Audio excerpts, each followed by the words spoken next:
Hola, buenos días para ustedes. Con este video retomamos las clases expositivas teóricas después del receso invernal. Espero se encuentren bien y bueno, y animados para seguir con esta modalidad virtual que seguramente se extenderá hasta fin de año.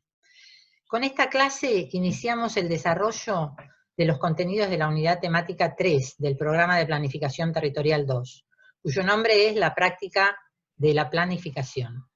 Esta última unidad aborda contenidos más instrumentales, metodológicos y también técnicas de planificación. Algunos van a ser de aplicación directa al desarrollo del trabajo práctico, pero en conjunto están pensados como para acercarles algunas herramientas para la práctica profesional en el campo de la planificación.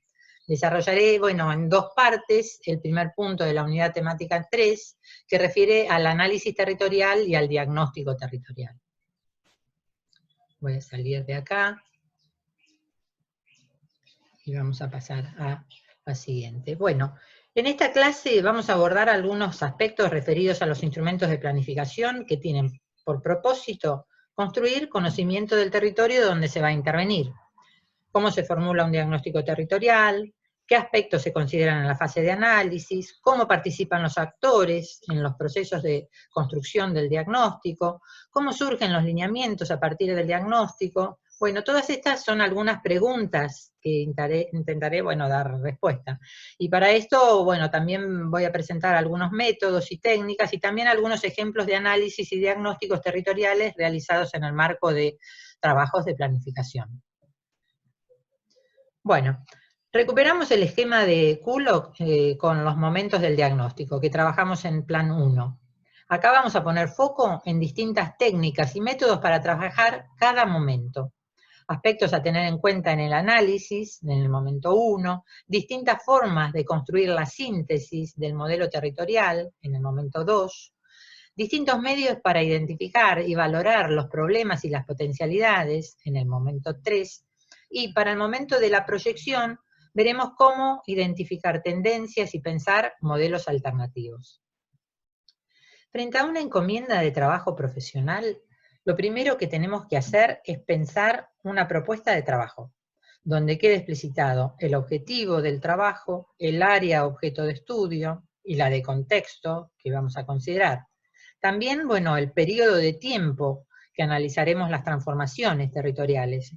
Este periodo puede ser a partir del cambio de gobierno o de política, por ejemplo, algún programa o proyecto de envergadura que se inicia en ese momento y que queremos evaluar, bueno, sus efectos, o sencillamente puede ser a partir del corte temporal que nos proporcionan los censos de población y vivienda, de los cuales, bueno, obtenemos mucha información y podemos ver tendencias.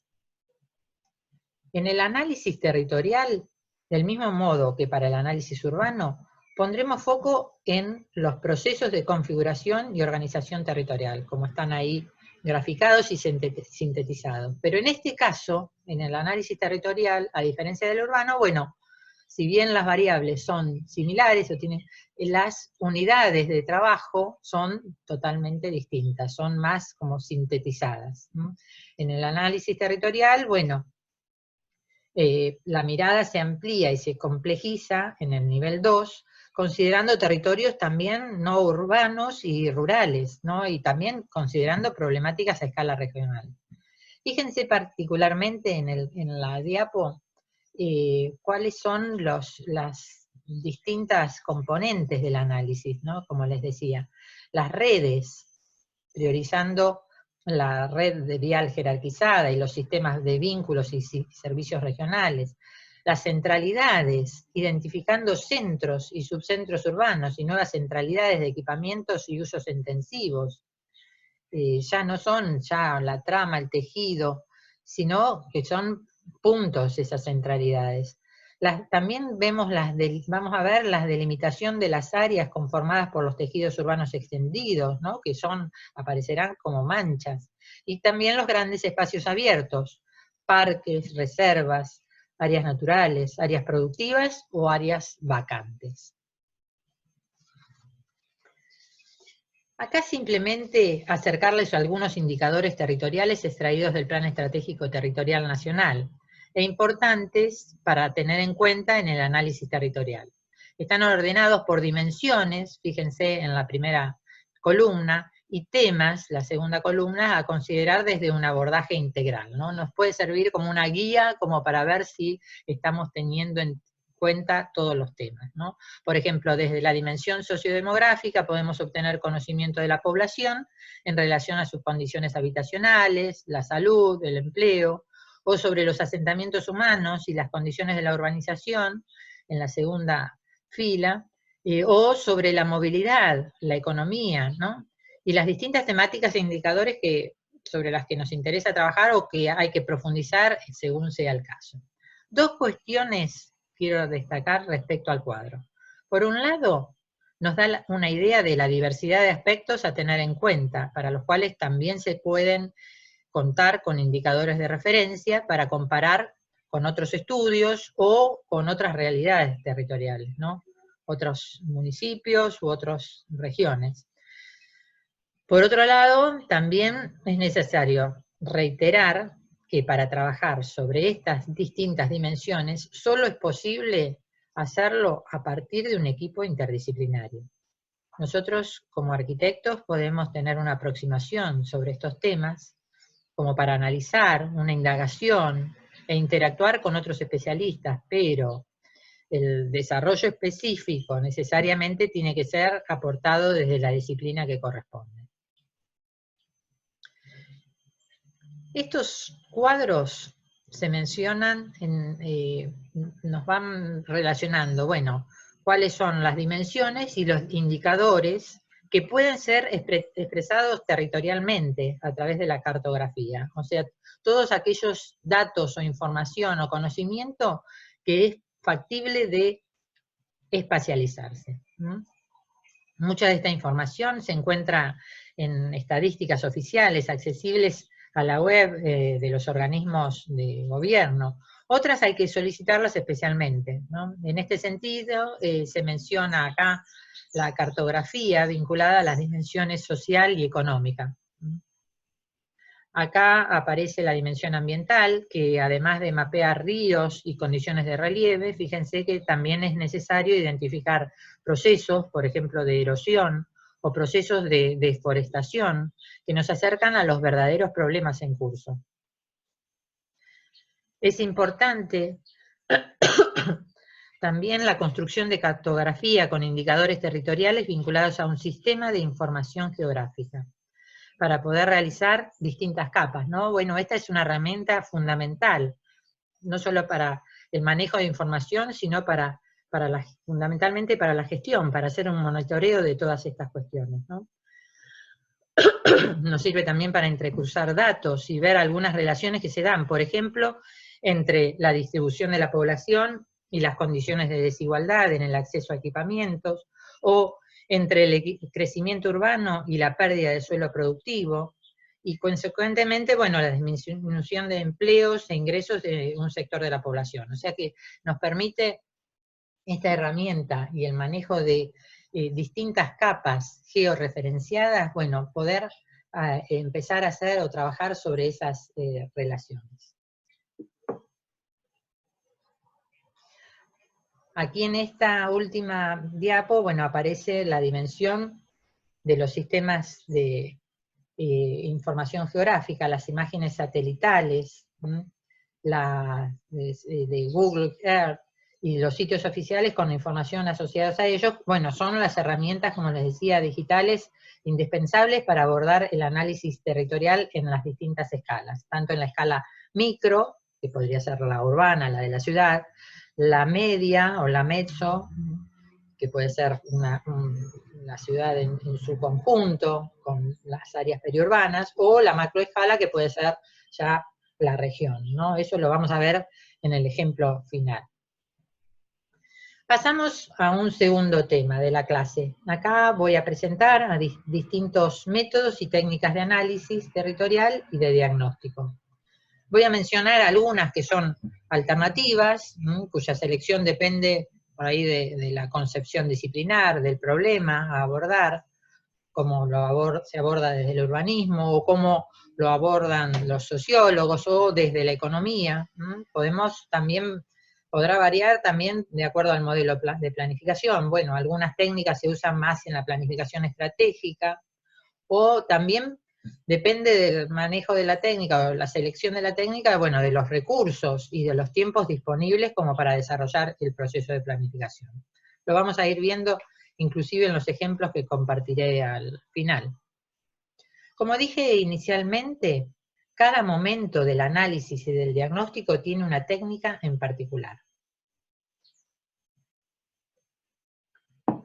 En principio, el trabajo se inicia con una tarea de búsqueda y selección de información pertinente al objetivo y a la problemática a abordar, ¿no? Información que requiere una sistematización para poder hacer una lectura posterior. Fíjense acá en la imagen, vemos distintas técnicas de sistematización y orden de los datos. En la primera fila vemos, por ejemplo, la utilización de matriz o cuadro de doble entrada, que se usan en general para hacer cuantificaciones, pero también para describir y comparar cualidades entre distintas unidades territoriales. Otra técnica es la del mapa conceptual, recuerden cuando lo hacían para teorías territoriales, ¿no? Para encontrar relaciones entre distintos temas o problemas, ¿no? Y explicar, por ejemplo, causas y efectos. La estructuración en árbol posibilita también ir agrupando información que está fragmentada, por ejemplo, en una encuesta de las menciones, ir viendo cuáles son las menciones más generalizadas por todos los encuestados y cómo se van dividiendo algunas opiniones y se hacen más individualizadas, ¿no? La sistematización de información acerca de los lugares y los procesos localizados, volcada en la cartografía temática, que es la que está acá con la imagen de la región metropolitana, en realidad, esa sistematización para nosotros es clave, es fundamental y es, bueno, nuestra responsabilidad primaria que tenemos en un equipo interdisciplinario, ¿no? Espacializar, generar cartografía temática. Otra forma de ver las tendencias es a partir de, por ejemplo, estos gráficos o cuadros, ¿no? De ordenadas y abscisas, ¿no? O también los gráficos de torta son comúnmente usados como para mostrar participación porcentual en las características de la cuantificación, ¿no? Son muchas, hay que buscar, bueno, la más adecuada a la lectura de la información que queremos hacer o mostrar, y bueno, en todos los casos sirven como respaldo para fundamentar el análisis y transmitir claramente los avances o los resultados en un informe territorial. Para mostrar el modelo territorial que expresa la síntesis, trabajamos en la construcción de estructura urbana. Nosotros en realidad venimos trabajando desde Plan 1, que es la estructura urbana que está expresada espacialmente por la configuración o la estructura física. Pero también la descripción se puede hacer a partir de áreas homogéneas, con rasgos comunes, como se ven en los planos de la parte inferior. En un caso, las áreas están delimitadas por distintos grados de vulnerabilidad de la población frente al riesgo de inundación o explosión. Y en el otro, en realidad, la delimitación se hace a partir de patrones territoriales, ¿no? Que surgen, cada una de esas áreas con distintos colores, tiene que ver con una combinación de características morfológicas, de uso del suelo, sociales y ambientales. En general, los geógrafos trabajan más con los patrones territoriales que con la estructura física. También la síntesis de la configuración puede ser desagregada en matrices de las dimensiones más significativas, ¿no? Esto, recuerden el diagnóstico de los lineamientos estratégicos de la región metropolitana de Buenos Aires, ¿no? De izquierda a derecha, bueno, vemos la matriz ambiental, con el espacio litoral, los sistemas de corredores y espacios verdes, y del periurbano. La matriz productiva en el centro, con las actividades productivas en corredores y centros industriales, comerciales y portuarios. Y la matriz de crecimiento y urbanización con las redes y las centralidades, ¿no? Son formas de expresar también la síntesis. En el momento de la valoración diagnóstica, trabajamos a partir de instancias técnicas y participativas en la identificación de conflictos, potencialidades, y también reconociendo en los procesos históricos tendencias de transformación. Estas son las conclusiones del diagnóstico y tienen una expresión espacial de los conflictos, tendencias y potencialidades que está expresado en la imagen en la parte superior. Otra técnica que se utiliza, especialmente en la planificación estratégica, se denomina FODA, ¿no? Y esta es la que se describe en la parte inferior de la imagen, ¿no? FODA, que quiere decir fortalezas, oportunidades, debilidades y amenazas. Con este método se diferencian los rasgos propios del territorio de estudio, a partir de fortalezas y debilidades reconocidas, y los rasgos vinculados con el contexto, ¿no? ¿Cuáles son las oportunidades a aprovechar? Por ejemplo, para el desarrollo en una ciudad turística local, por ejemplo, en el contexto donde se cierra una frontera, o cuáles serían las amenazas que esa ciudad tiene si se la compara con otras ciudades turísticas que están dentro de justamente de los estudios de marketing.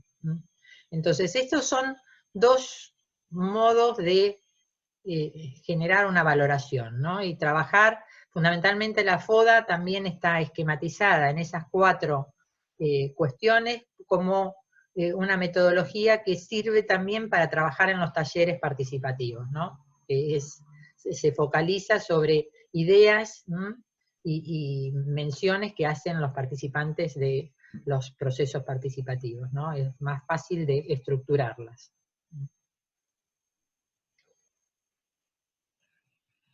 También en la valoración para el estudio del comportamiento de los actores se utilizan básicamente encuestas, entrevistas, y bueno, y de los talleres de trabajo salen justamente las visiones que cada uno de los actores tienen acerca de los problemas o de las potencialidades que hay que fortalecer, ¿no?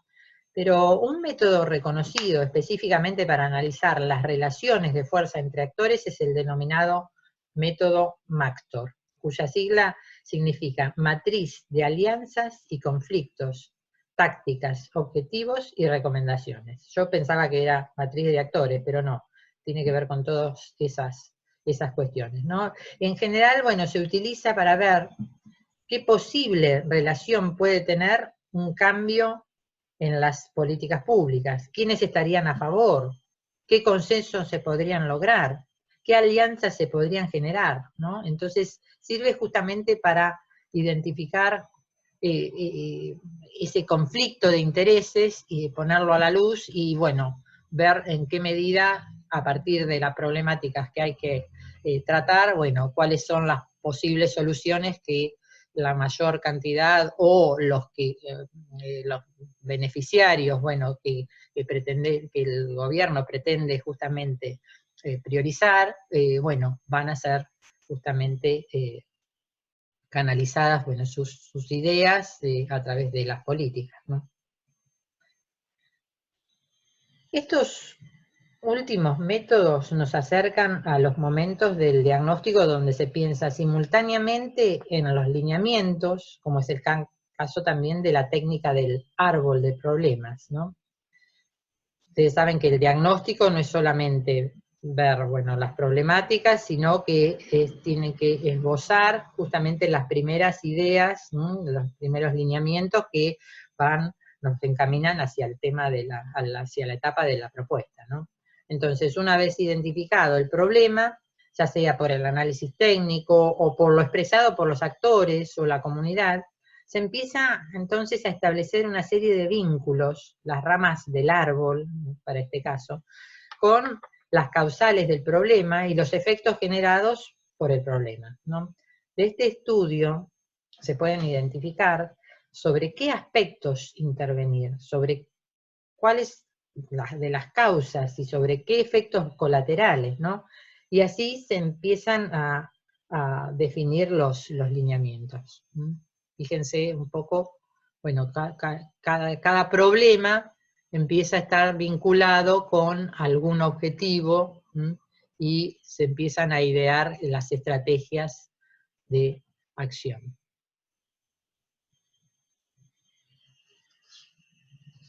Bueno, acá finalmente para el momento de proyección del modelo actual, el momento 4 para el esquema de Coolock, para pensar una posible transformación a futuro del territorio sobre el cual estamos realizando el diagnóstico, una de las técnicas que se utiliza es la técnica de los escenarios.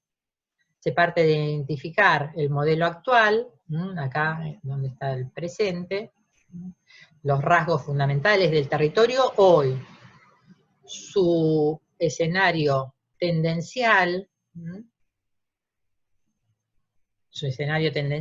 que, bueno, es a partir de estudiar cuáles fueron los cambios más significativos en la historia reciente, en este pasado, qué es lo que fue cambiando hasta el presente y cuáles van a ser las tendencias que seguirán si no modifico ninguna condición, ¿no? Y bueno, y también se puede estudiar, bueno, cuáles son otros escenarios alternativos, ¿no? Si se modifican algunas de las tendencias que se vienen dando, ¿no?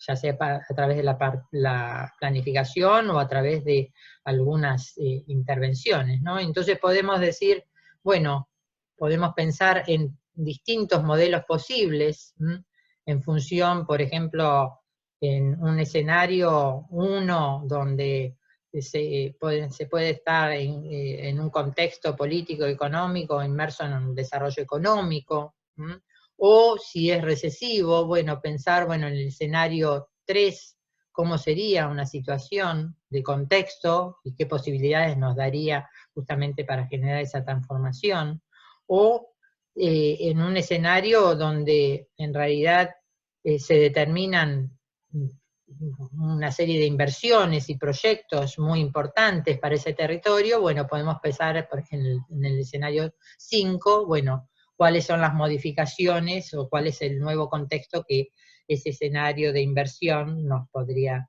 facilitar, ¿no? De esta manera, y en función de los distintos escenarios, se definen los lineamientos a seguir en cada contexto y con un mayor acercamiento a los objetivos propuestos. Vamos a ver dimensiones y técnicas de análisis en 2 trabajos realizados desde el Centro de Investigaciones Urbanas y Territoriales de la Facultad.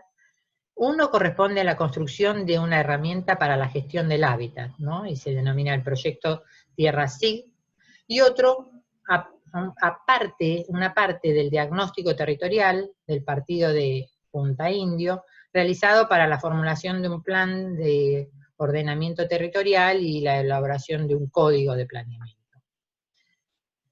El proyecto Tierra SIG surge de una encomienda de la Secretaría Nacional de Acceso al Hábitat del año 2014, se hizo, para diseñar una herramienta de gestión que posibilite al organismo conocer el estado de situación del hábitat informal, en principio aplicada.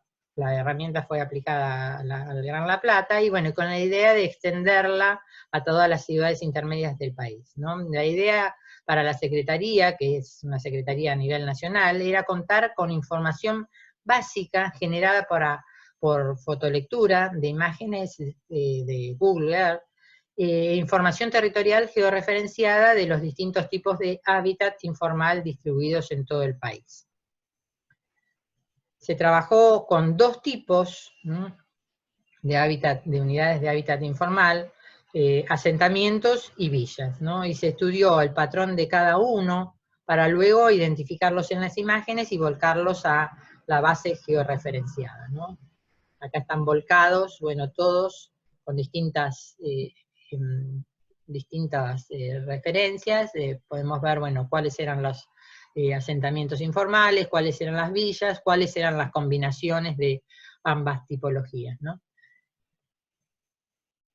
También, bueno, esta posibilidad de tener esta información georreferenciada nos permitió, bueno, construir las primeras matrices para cuantificar cuántas unidades por delegación municipal, por partido, e ir viendo, bueno, cuáles son los ámbitos de mayor concentración, las lógicas que empiezan a tener justamente de ubicación.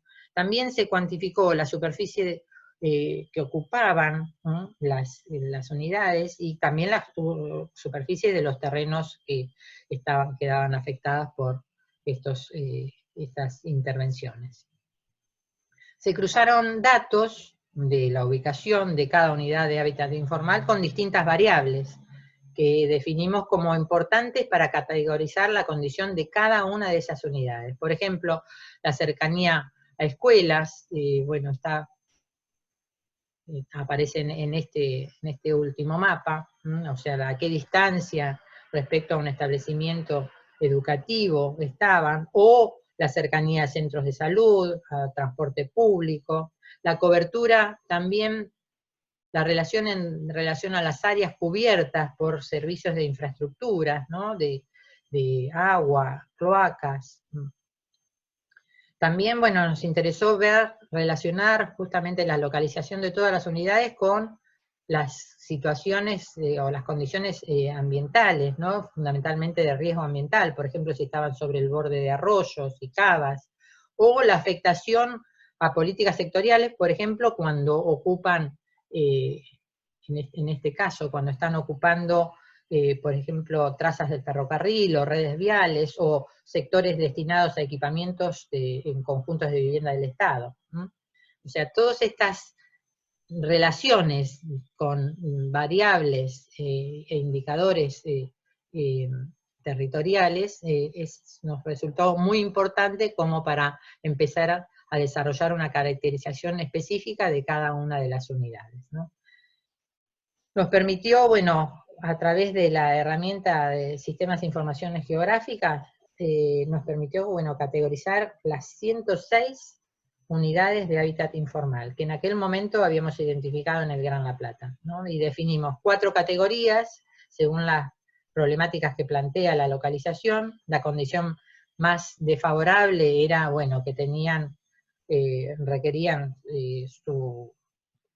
la implementación de alguna política sectorial, bueno, es la 1 y la 2, ¿no? Las cuestiones deficitarias no eran tan importantes, pero importantes sí, pero más fácil de resolver, ¿no? Mientras que, bueno, la categoría 4, que era la más desfavorable, requeriría, bueno, su relocalización por estar ubicada en un área de riesgo y presentar todas las falencias restantes, ¿no? La expresión específica de la ubicación en la base georreferenciada, que es lo que aparece acá en este mapa, de cada una de las categorías, nos permite tener una lectura de su distribución y de las tendencias, ¿no?, de las lógicas, cómo se van agrupando, ¿no? Se puede ver el peso que tiene en La Plata las categorías 4, que son las que aparecen en rojo, ¿no?, y que en general están asociadas a la cuenca del Gato, por un lado, o a la cuenca del Maldonado, ¿no? Son las que tienen mayor riesgo de inundación, ¿no? O la cantidad de categorías 2, que con la implementación de alguna política de infraestructura o de mejoramiento de infraestructura podían mejorar significativamente la calidad de vida de sus residentes, ¿no? Entre otros aportes, bueno, la técnica de la fotolectura sobre Google Earth permitió también reconocer tendencias de crecimiento de las distintas unidades entre el año 2004, que es el año más, año más antiguo que tenemos como para justamente usar esta herramienta, y el 2014, que es el que lo pudimos hacer, ¿no? Y a partir del historial, ¿no?, que se puede utilizar, bueno, se puede tener una aproximación a la cantidad también de población, ¿no?, poniendo un foco, una lupa en cada una de las unidades, ¿no? Ahí en la imagen muestra en los puntos rojos la identificación de la unidad de refugios, ¿no?, que denominábamos techos, o sí, lo identificábamos a partir de los techos, ¿no? En este caso es el barrio Esperanza, del partido de La Plata, que está, bueno, asentado en un predio privado donde hay una cava y hay justamente un área donde, un área anegada que está ahí, que se muestra justamente que tiene que ver con la finalización o la terminación de alguno de los efluentes del Maldonado. Entre otros, esta técnica, entre otras cuestiones, nos permitió tener una aproximación también del crecimiento de la población total en asentamientos y villas de los tres partidos, ¿no? Para así cuantificando cada uno de los techos, hicimos una aproximación a la cantidad de población, una hipótesis, y bueno, pudimos ver que para ese periodo de estudios la cantidad de población se cuadruplicó. Se sumaron pocas unidades nuevas, pero se extendieron y densificaron mucho las existentes, ¿no? Particularmente se extendieron los asentamientos informales y se densificaron las villas, ¿no? Por el espacio bastante reducido. Bueno, este es otro caso que quería acercar para ver las técnicas y métodos utilizados en un diagnóstico territorial para la elaboración de un plan de ordenamiento territorial. Es el caso del municipio de Punta Indio, ubicado en el territorio litoral de la provincia de Buenos Aires, parte sobre el río de la Plata y parte sobre la bahía de San Borombón, ¿no? Y está atravesado por los corredores viales, la ruta 11 y costera, y la ruta 36, que ambas que conectan la región metropolitana de Buenos Aires con la costa atlántica. Aquí está expresado, bueno, el esquema de trabajo del diagnóstico, haciendo referencia al alcance del objeto de estudio. El alcance no es exclusivamente las localidades urbanas o las ciudades, sino el territorio del partido y las distintas localidades, ¿no? Las instancias técnicas y las instancias de interacción con la comunidad también están planteadas en este diagnóstico. Me parecía que era importante justamente trabajar sobre este caso para ver, bueno, las particularidades que tienen los municipios o los territorios de los municipios que no son metropolitanos, ¿no? Donde no domina lo urbano, sino lo urbano prácticamente pasa a ser un punto en todo ese territorio, y lo que domina como territorio es el territorio rural, el territorio no urbano, o el territorio donde se identifican las áreas de interés natural, ¿no? Entonces, por eso les seleccioné este caso, ¿no?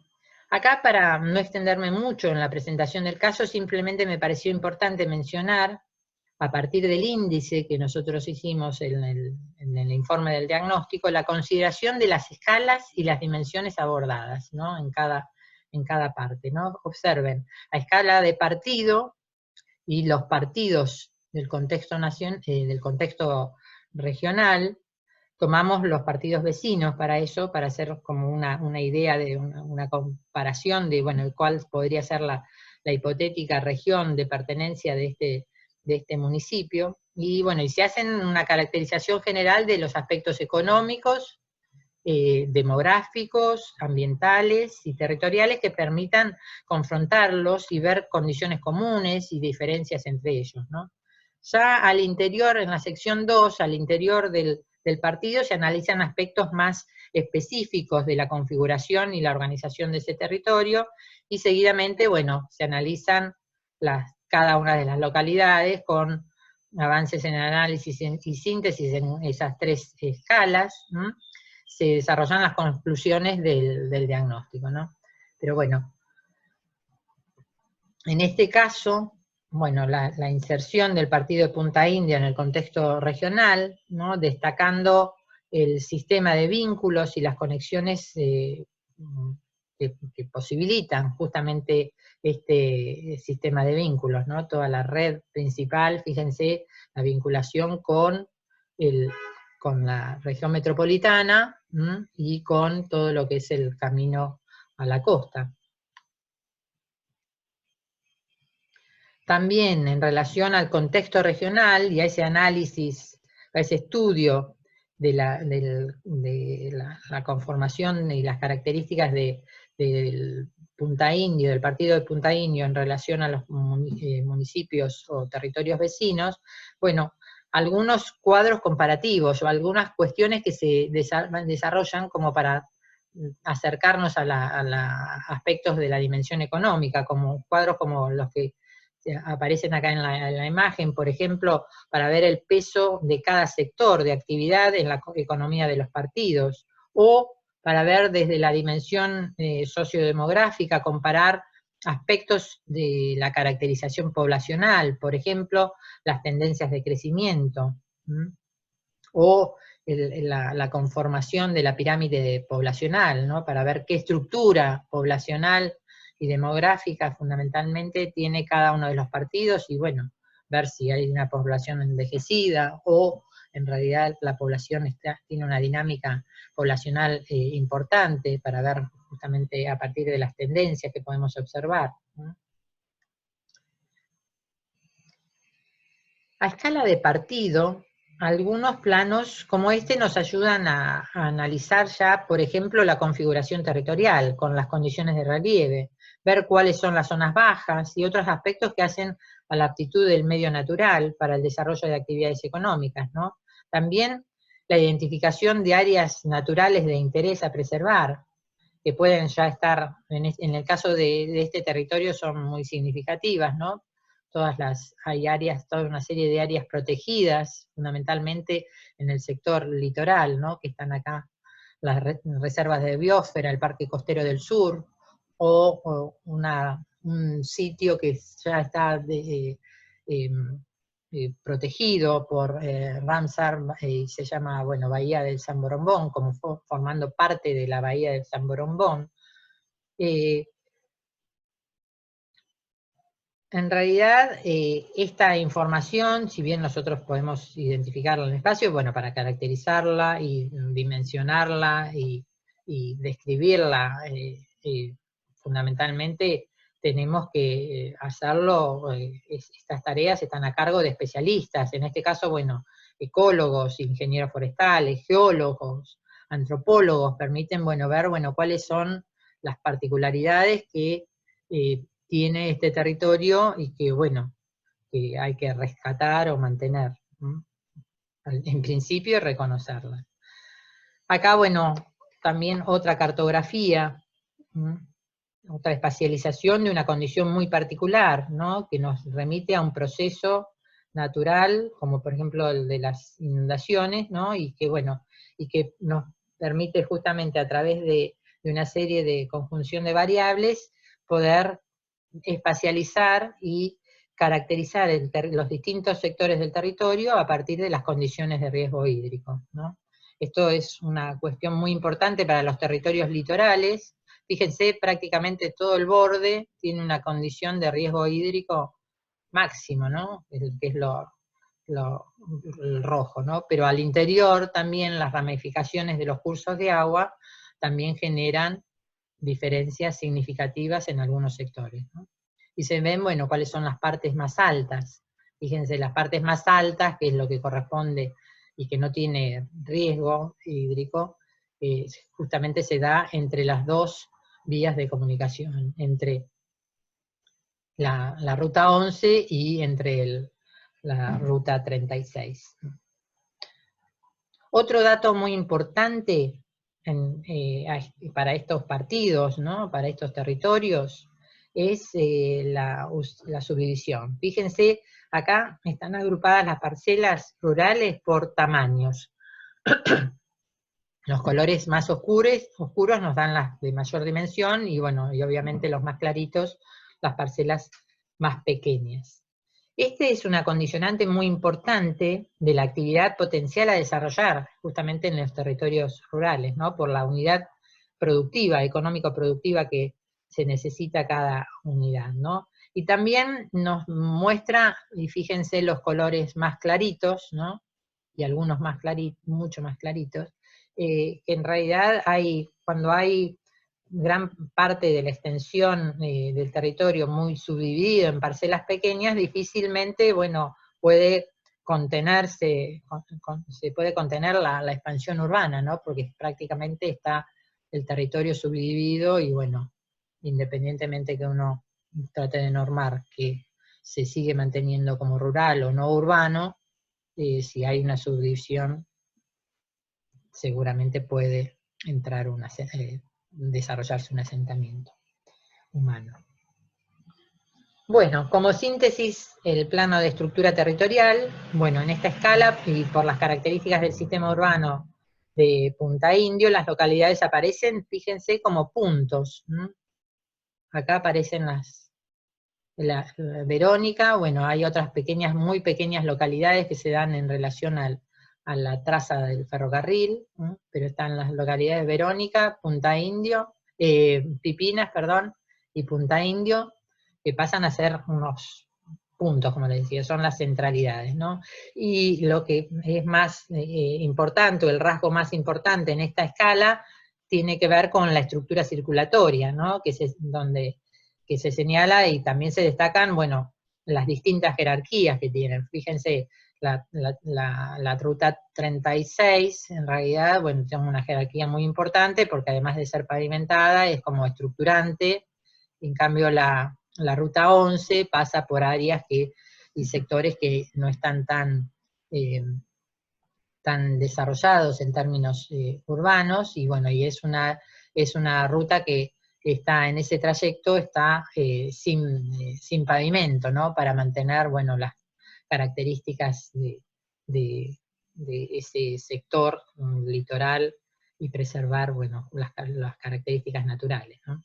También es muy importante dentro de estos territorios, bueno, no solamente las rutas principales, sino los caminos rurales, ¿no? Que nos permiten conectar todas las distintas partes del territorio, ¿no? Con las distintas actividades que se desarrollan allí. Bueno, el desarrollo del diagnóstico de Punta Indio continúa a escala de las localidades que conforman el sistema urbano del partido, donde se hace el análisis urbanístico con las técnicas que vimos cuando cursaron Planificación Territorial 1, y por lo tanto, bueno, no las voy a repetir. Esta es la bibliografía correspondiente a los temas tratados, y bueno, la clase continúa con una segunda parte en el próximo video y corresponde a métodos de diagnóstico territorial e instrumentos de evaluación. Bueno, espero que sea de utilidad y bueno, muchas gracias por su atención.